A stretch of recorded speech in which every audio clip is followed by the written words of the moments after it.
Hello, Ben with the DIY Homefront. And behind me there's a bunch of tree branches. Now those were over my garage and some of them were touching the garage, but I cleaned them all off. That's what today's video is about, is cleaning the roof off from tree branches. Well, let's take a look at what happened. Well, it's real easy to see there is nothing touching the roof. The only thing I've got to do now is to clean up my mess. But before we clean up the mess, let's see how the mess ended up on the ground.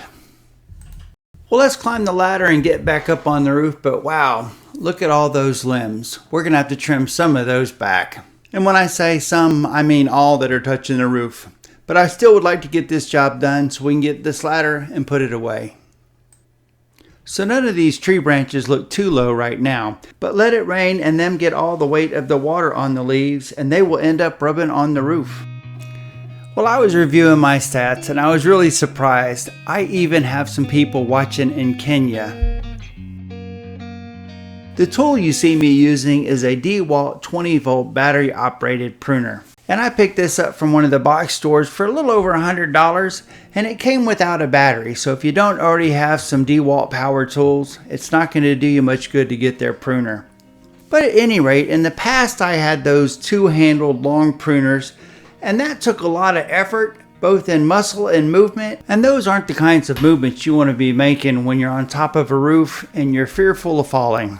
From the ground, it was really hard to tell just how many branches there were and how close they were to the roof. Well, here you can see the shingles, and this roof was installed around 2003, so it's reaching the end of its lifespan. And during a thunderstorm, the branches will touch the roof and that wind will move it all around, and I don't want it wearing the surface of these shingles off, reducing what lifespan I have in this roof.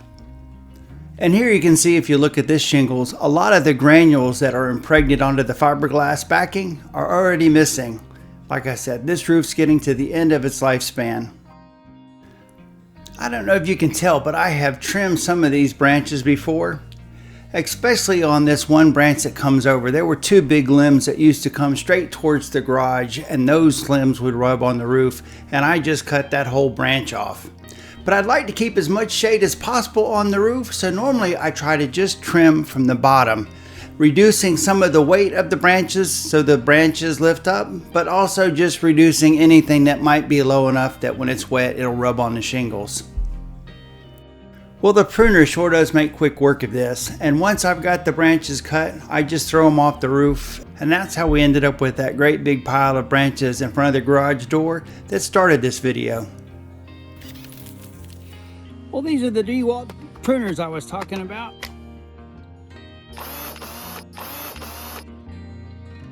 Well, I could not cut these up at all and just take them like they are across the street to my big burn pile, but my big burn pile has gotten pretty big.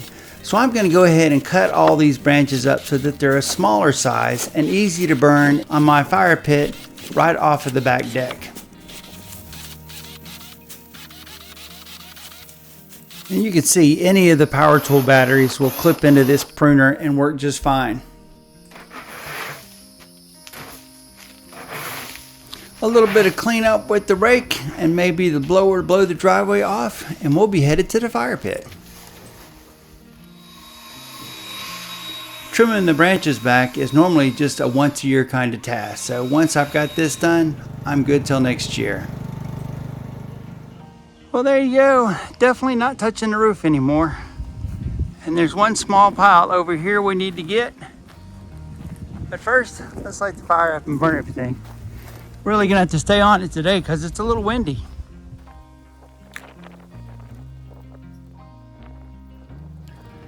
As long as there's flames, there's no smoke, which is always good because you don't want a bunch of smoke blowing into your neighbor's yard.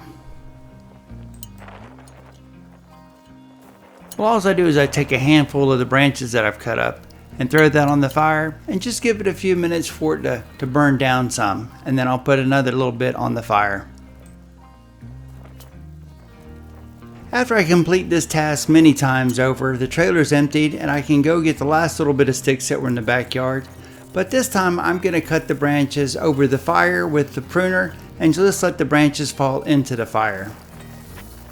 Well, we trimmed all the branches off the roof and then we cleaned them up, and now we got them all burnt. All right, well, we are done with this project, so it's time for me to say my tagline. Thanks for watching. Like, subscribe, check out my playlist, and I'll see you in that next video.